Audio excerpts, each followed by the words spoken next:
ada informasi tadi sedikit ya dari anggota dari pos juga.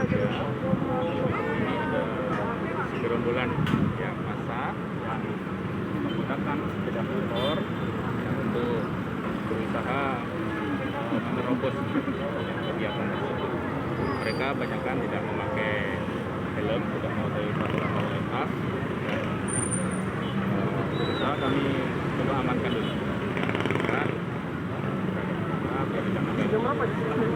kelancaran, ketertiban, lalu lintas, dan juga mungkin antisipasi hal-hal lainnya. Sebelumnya ada minta izin, Pak?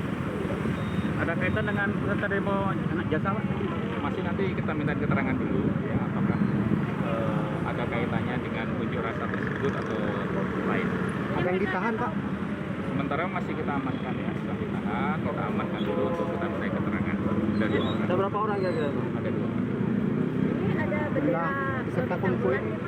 Apakah mereka simpatisan?